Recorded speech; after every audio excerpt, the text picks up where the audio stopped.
সুদ খাওয়া এবং দেওয়া কি? জোরে বলেন কি?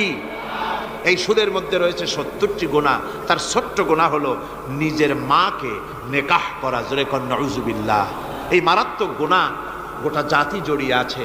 এই জন্যে আলহামদুলিল্লাহ, আল্লাহ শুকর আদায় করি যে এখন বাংলাদেশে ইসলামী ব্যাংক চালু হয়েছে, সুদমুক্ত ইসলামী ব্যাংকিং বাংলাদেশে চালু হয়েছে। কোন আলহামদুলিল্লাহ।